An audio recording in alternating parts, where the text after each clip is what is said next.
¡Que viva Venezuela libre! El alcalde del municipio Chacao, un bastión opositor en Caracas, fue condenado el martes a 15 meses de cárcel. Luego de más de 6 horas de deliberaciones, el Tribunal Supremo de Justicia destituyó a Ramón Muchacho por falta absoluta e inhabilitación política. La Sala Constitucional había amenazado con enviar a prisión a Muchacho y otros alcaldes opositores, si no impedían bloqueos de vías durante las manifestaciones contra el presidente Nicolás Maduro. El tribunal aseguró que se le castiga por desacato y ordenó al Servicio de Inteligencia tramitar la orden de alerta roja ante Interpol para lograr su ubicación y captura. El alcalde había denunciado el mes pasado que autoridades migratorias le quitaron y anularon su pasaporte tras viajar a Perú y Chile. Bueno, comenzamos hoy con información que tiene que ver con el gobierno y con DACA, y es que un influyente grupo cívico investiga si el fiscal general Jeff Sessions conspiró o no con algunos gobiernos estatales para darle fin a la acción diferida, la política del gobierno del presidente Obama que protege de una deportación a los jóvenes indocumentados conocidos como soñadores. La Unión Norteamericana para las Libertades Civiles, o ACLU por sus siglas en inglés, le pidió a varias cortes que le den acceso a las comunicaciones entre el fiscal Sessions, la Casa Blanca y fiscales generales de una decena de estados, porque sospechan que trataron el tema sin transparencia y sin darle debida cuenta al público. Para que nos hable de esta demanda nos conectamos con Lorela Praeli, directora de Política Migratoria de ACLU. Lorela, ¿qué tal? ¿Qué tal? Hola, Lorela Praeli de la Unión Americana de Libertades Civiles. Y bueno, el objetivo de nosotros en este momento es averiguar si los procuradores de los 10 estados están coordinando con personeros del gobierno de Trump para preparar el camino para obligar a Trump que anule el programa de DACA. Lorela, si esto se llega a comprobar que sí es cierto, obviamente no es ilegal que un fiscal general hable con sus iguales a nivel estatal, pero ¿sería algo con falta de ética? ¿O qué es lo que ustedes buscan? Sería falta de ética y yo creo sería también desastroso desde un aspecto político, porque si es que Donald Trump como presidente de los Estados Unidos dice que quiere mantener el programa y ha recibido un ultimátum de esos 10 estados y se descubre que los empleados y las personas que trabajan para el presidente han estado en coordinación con esos estados, significaría que están tratando de forzarlo a él, tipo bullying, para que él tome una decisión que tal vez no quería tomar. La ACLU asegura que ha reducido, o mejor dicho, que ha recurrido a los tribunales porque el gobierno del presidente Trump está hablando en forma ambigua sobre DACA y los Dreamers. ¿Qué quiere decir con eso de que están hablando de forma ambigua? ¿Puedes explicarlo un poco mejor? Claro, es que no pueden hablar de ambos lados de su boca, ¿cierto? O van a proteger y defender el programa o lo van a eliminar. Y realmente hemos escuchado mensajes mixtos desde la administración de Trump, donde el presidente ha dicho, vamos a mantener esta política que obviamente ha cambiado a más de 800,000 vidas. Y por el otro lado tienes a personas como su procurador nacional o el fiscal Sessions, que dice que, bueno, que él recibe estas demandas de los estados con manos abiertas, con brazos abiertos. Entonces, hay un poco como que no está muy claro el mensaje de esta administración con respecto al programa de DACA. Te agradecemos por esa entrevista a Lorela Praeli, directora de Política Migratoria de ACLU. Y bueno, recordemos que son 10 estados que han amenazado con demandar al gobierno federal si es que para el próximo 5 de septiembre, menos de un mes, no se le ha dado fin al conocido programa que protege a los indocumentados, a los soñadores, que es conocido como DACA. Y fíjate, Caro, que los jóvenes que más han sido ayudados y protegidos por el DACA son los jóvenes de origen mexicano, que son 821,583. Y los estados donde más hay jóvenes que están protegidos por DACA son California en primer lugar, luego Texas y también Illinois.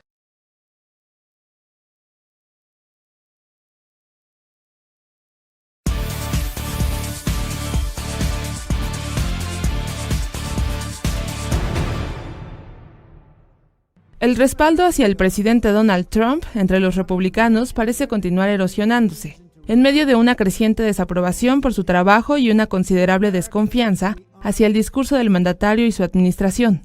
Los datos difundidos por una encuesta de CNN se produjeron después de que el mandatario cumplió 200 días en el cargo, con un balance mixto en su desempeño y logros, y bajo la sombra de la controversia por la investigación sobre Rusia y la posible colusión con su campaña. Trump y su gobierno parecen enfrentar también una crisis de credibilidad, pues 73% de los encuestados dijeron no confiar en la mayoría de lo que escuchan que proviene de la Casa Blanca. 6 de cada 10 declararon ver al presidente como una persona que no se puede considerar honesta, mientras 7 de cada 10 dijeron que los hábitos del presidente para usar Twitter como vehículo de interlocución constituyen una manera arriesgada de un mandatario para comunicarse. Notimex.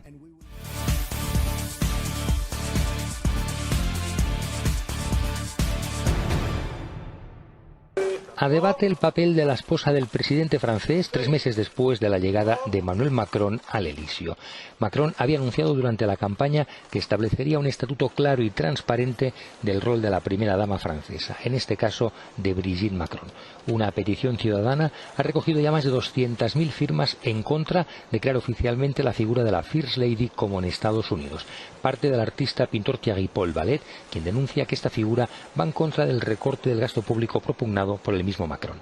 En el manifiesto se recuerda que Brigitte ya cuenta con 2 o 3 colaboradores, 2 secretarias y 2 agentes de seguridad, y se propone que se someta a referéndum la creación de esta figura. En la Asamblea Nacional existen los partidarios de crear el estatuto para que se publiquen los gastos, actualmente rondan los 450.000 euros anuales, y los que no entienden que ahora se prohíba a los políticos emplear a sus familiares y, por el contrario, se oficialice el papel de la esposa del presidente. El entorno de Macron responde que esta no será remunerada. Mientras tanto, Brigitte ejerce extraoficialmente de primera dama en recepciones en el Elíseo, como recientemente la de la cantante Rihanna por su Fondo Mundial para la Educación. La coalición de gobierno entre socialdemócratas y verdes en Suecia sufrió un durísimo descalabro. La oposición pidió la renuncia a 3 de sus ministros debido a la filtración de millones de datos personales de ciudadanos suecos. Irónicamente, Suecia es uno de los países que tiene las leyes de protección de datos personales más robustas del mundo, pero la ministra del Transporte se brincó los protocolos de seguridad y, en consecuencia, los datos acabaron en manos de empresas sin controles de seguridad. Pero ¿cómo pasó esto? El periodista Fernando Rodríguez nos lo cuenta.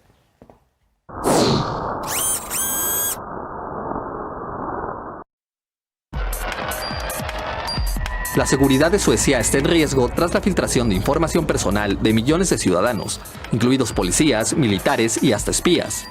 Calificada como una de las peores filtraciones de la historia sueca, no fue obra de hackers o agencias extranjeras de inteligencia, sino del propio gobierno. Todo empezó en 2015, cuando la Agencia Nacional de Transporte otorgó un contrato por $100 millones a la empresa IBM para que le ayudara a manejar su base de datos.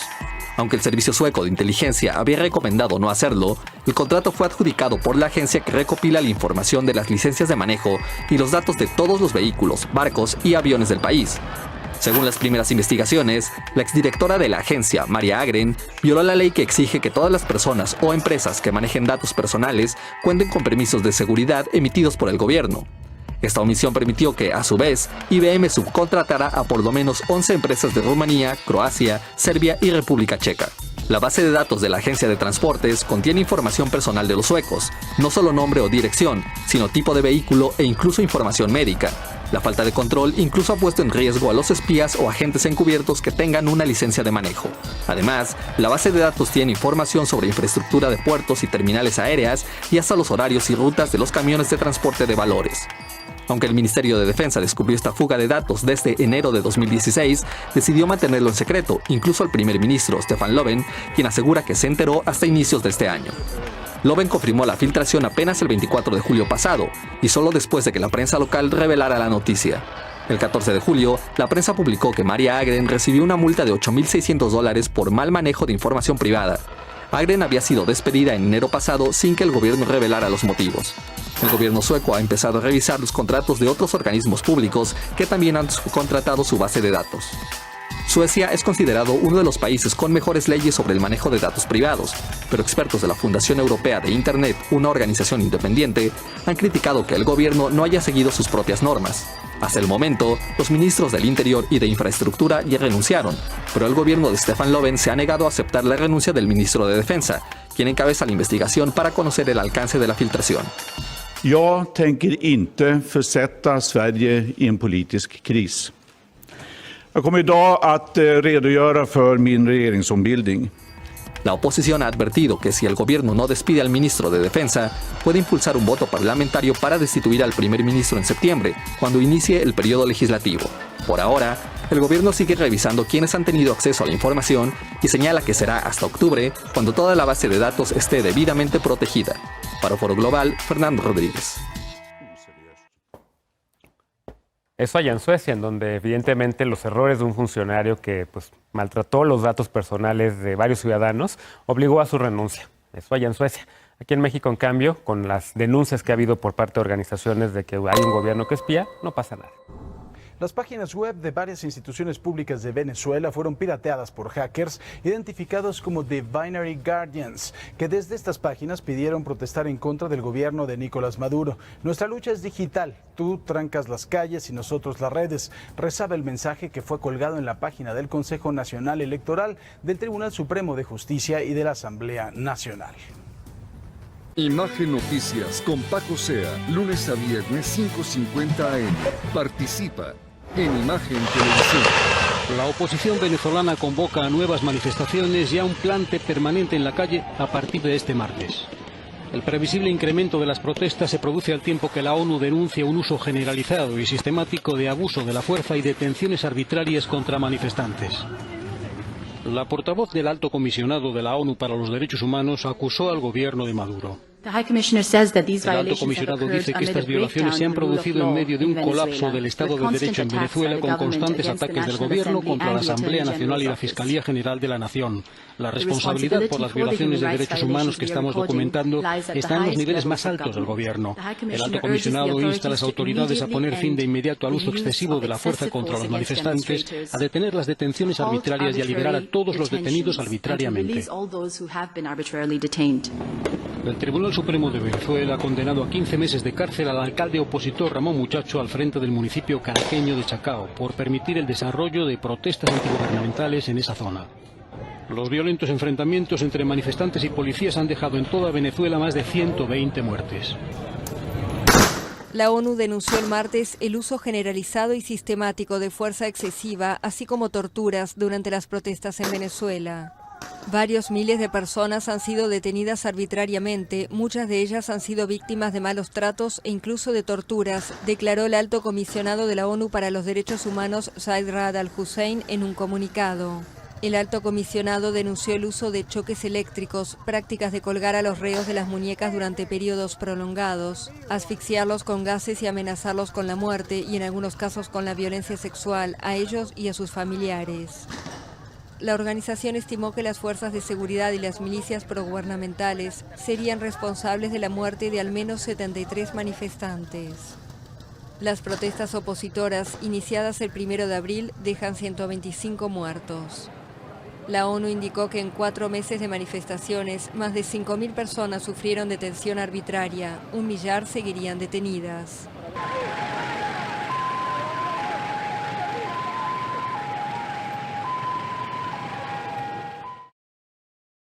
Gilberto Bosques. ¿Qué tal? Bienvenido, Emerson. ¿Qué tal, Susana? Un placer estar aquí contigo. Gracias. Pues bueno, después de que Trump firmara esta ley aprobada por el Congreso para imponer nuevas sanciones a Rusia y que Putin ordenara a Estados Unidos que redujera su personal diplomático en Rusia, ¿qué impacto político y comercial podemos ver entre estos dos países? Sí, yo creo que lo más importante en esta escalada de la relación entre Estados Unidos y Rusia, por un lado, es de que el presidente Vladimir Putin no esperaba que las sanciones fueran firmadas, dada su cercanía con el presidente Donald Trump, pero no contaba con que el Congreso y el Senado, tanto la Cámara como el Senado, aprobaran estas sanciones.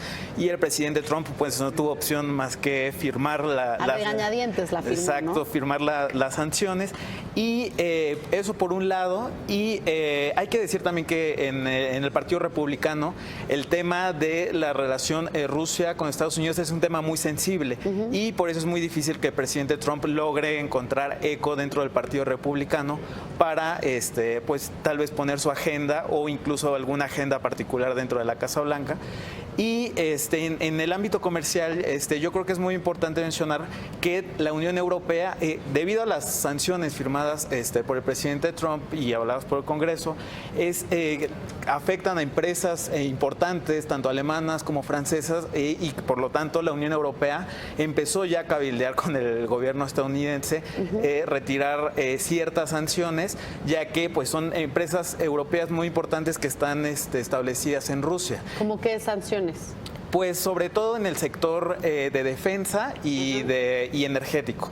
Y pues bueno, el primer ministro ruso hace un par de días veíamos sus declaraciones que afirmaba que estaba a punto de entrar a una guerra comercial, ¿no? Con Estados Unidos, y yo creo que el gobierno ruso no esperaba estas medidas, dado que, bueno, hay que mencionar que el presidente Obama, ¿no? Firmó varias sanciones por la interferencia, la supuesta interferencia rusa en el proceso electoral. Pues el presidente Putin decidió esperar, dado que como un voto de confianza hacia la nueva administración. Y bueno, más allá de que Rusia no esperara las sanciones, pues el presidente Trump, más allá de su voluntad, pues no puede controlar el Congreso, y bueno, ya lo hemos visto con su intento por derogar el Obamacare, ¿no?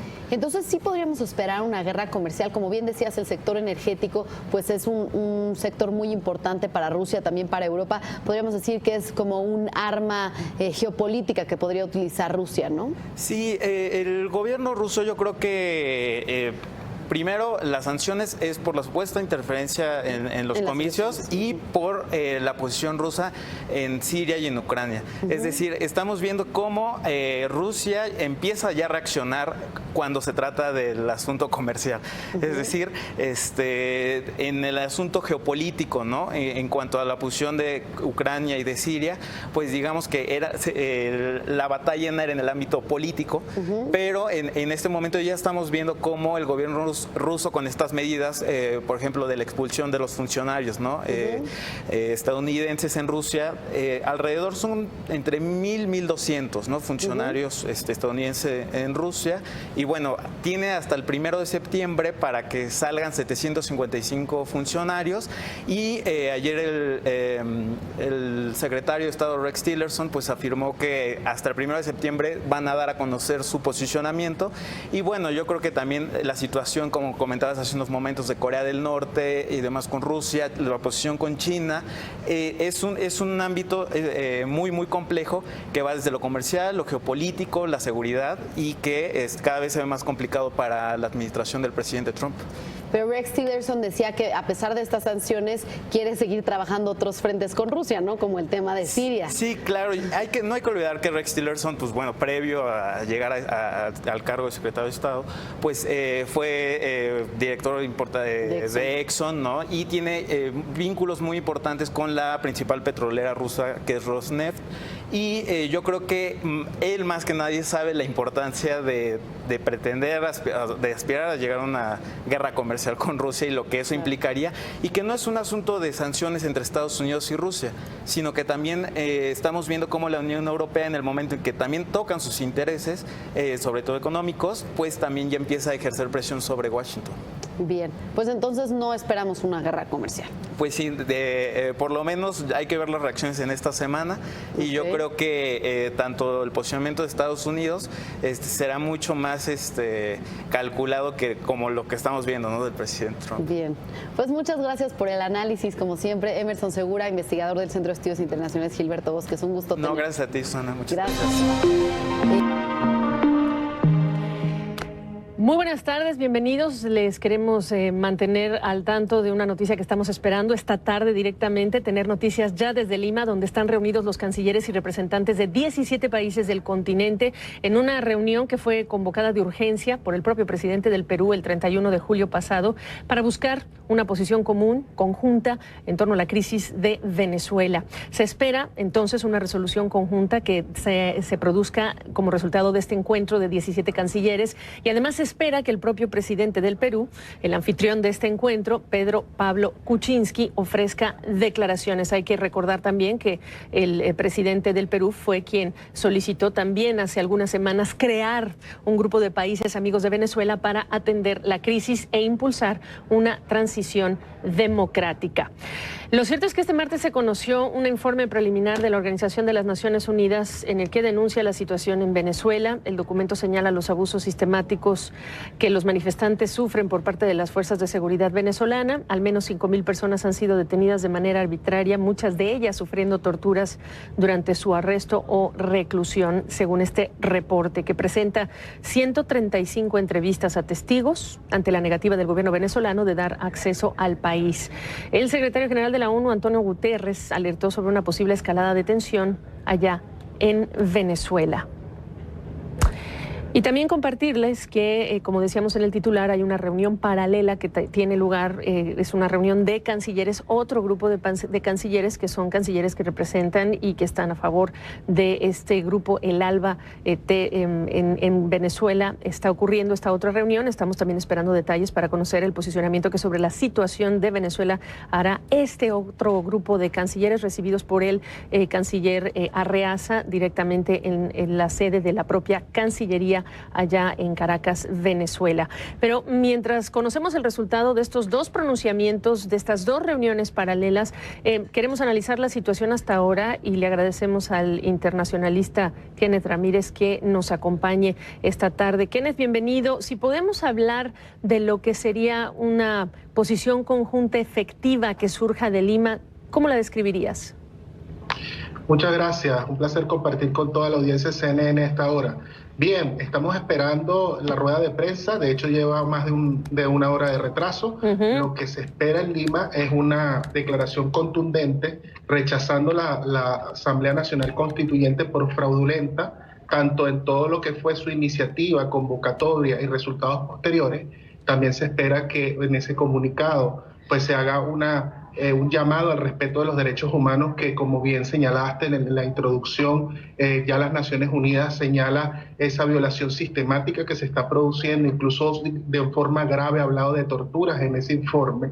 Y finalmente la creación de un grupo de cancilleres o un grupo de seguimiento que de hecho ya tendría el horizonte para volverse a reunir al margen de la Asamblea General de las Naciones Unidas en Nueva York en septiembre. Es decir, que hay un intento de la región de buscarle salidas a la crisis venezolana, una negociación, impulsarla a través de la presión. No sabemos si los cancilleres se van a plegar otros países que están reunidos ahora a las sanciones específicas que ya Estados Unidos ha impuesto a funcionarios del régimen de Maduro, como fue el caso de México, de Colombia y de Panamá. Pero de alguna manera lo que se busca es una mayor presión para lograr la negociación. Presión que reconocería de qué manera el gobierno de Nicolás Maduro, perdóname, cuando ha desoído sanciones a nivel de grupo, además de digamos esta condena y quizás el retiro de algunos embajadores, no sabemos exactamente las medidas específicas, lo que le estarían es enviando un mensaje contundente de que la Asamblea Nacional Constituyente no es reconocida, de que está en una situación de aislamiento y que en consecuencia tiene que negociar a partir de todo lo que son los puntos que ya ha planteado el secretario general de la OEA, de un calendario claro de elecciones, respeto a los derechos humanos y a la división de poderes en Venezuela. A ver, terminando la pregunta que estaba a medias haciéndotela, yo te decía, mirando a esta presión extra que pueda hacer la diferencia, quizá otra parte interesante es cómo se va a regir este grupo de amigos, como le ha llamado el presidente Kuczynski, por lo que no se ha logrado al interior de la OEA, que lo que no se ha logrado es directamente un consenso para activar esa Carta Democrática. Correcto, al no lograrse un consenso en el marco de la Organización de Estados Americanos, lo que se está buscando es un grupo flexible fuera de la OEA que dispare iniciativas hacia las diferentes organizaciones de la región, incluso la propia OEA, y que además quizás intente un contacto directo con el gobierno de Maduro u otros actores clave de la región, por ejemplo Cuba, que se sabe que tiene una gran influencia sobre el régimen de Maduro, para tratar de hallar esa solución que junto con toda todo lo que es la presión interna, logre entonces realmente buscarle unas salidas a una crisis que se agrava día con día. Por otra parte, había que señalar, me gustaría terminar este punto, que los Estados Unidos no está participando en la reunión de Lima, pero hay una coordinación con los Estados Unidos, así como con la Unión Europea. Ok, en la reunión paralela, decía yo, una está en Perú, la otra está en Caracas, esta otra es la 6ª reunión extraordinaria del Consejo Político ALBA-TCP, la sigla es Tratado de Comercio de los Pueblos. Están en la sede de la Cancillería, en la Casa Amarilla, presidida por Jorge Arreaza. ¿Qué tipo de posicionamiento esperas en esta otra reunión? Bueno, esa es mucho más evidente, ¿no? Son los aliados ideológicos del gobierno venezolano. Se sabe que ahí está Cuba, están todos los países, digamos, que comparten el mal llamado socialismo del siglo XXI y que en consecuencia lo que van a hacer es a saludar la Asamblea Nacional Constituyente, mientras que los otros en Lima seguramente la condenen. Pero lo importante acá, al comparar las dos reuniones y no verlas en términos de polarización, es que realmente nosotros tenemos en Lima reunidos a los países que representan el 90% del Producto Interno Bruto de la región, incluso con Canadá, mientras que los países ALBA se están pasando por una situación más bien de repliegue en la región debido a la crisis económica profunda que sufre Venezuela. Entonces es un intento de no lucir aislado cuando en efecto lo está, después que más de 43 países a nivel mundial ha condenado a la Asamblea Nacional Constituyente. Más temprano te quería yo preguntar, el gobierno de Nicolás Maduro ha desoído, incluso ha entrado en tensiones directamente con representantes de las cancillerías, para empezar por la de México, para ser una de las evidentes. Incluso ha habido una relación tirante directamente con Perú mismo en el sentido del posicionamiento en torno a la crisis venezolana. ¿Realmente qué efectividad le puedes ver si no es que esta reunión de cancilleres pasa por buscar medidas coordinadas, además de lo que ya mencionaste, de aquí a futuro, considerando en dónde se encuentra ya la situación venezolana con una Asamblea Nacional opositora, una Asamblea Constituyente que está sesionó el día de hoy, etcétera? Bueno, al buscar medidas coordinadas a nivel de la región, pueden tratar de movilizar quizás la Organización de Estados Americanos. No olvidemos que esos 17 países más Estados Unidos ya son 18, es decir, que pudieran tomar medidas en el Consejo Permanente de la OEA. Pero aparte de eso, en esa coordinación con Estados Unidos, recordemos que Estados Unidos ha asomado la posibilidad incluso de sanciones a lo que sería el sector petrolero, iniciando por lo que serían las importaciones de crudo liviano y gasolina a Venezuela. Entonces, de alguna forma, lo que podemos ver aquí es que por un lado se pueda constituir un grupo de amigos y por el otro lado, con la coordinación con los Estados Unidos, se puedan lograr incentivos que pueden ir desde el lado positivo como del lado negativo para tratar de impulsar una salida negociada en Venezuela. Es decir, que el gobierno de Venezuela debe tratar de hacer bien sus cálculos, porque lo que se asoma es más aislamientos, más sanciones en una profunda crisis económica que ya el Fondo Monetario Internacional cifra más de 12%, y eso evidentemente generará mucho más hambre y costo político. Interesante ver cuál es el posicionamiento de los cancilleres en Lima, si es que agregan o no a Cuba. Ya no tengo tiempo para más comentarios. Gracias, Kenneth. Un placer. Igualmente.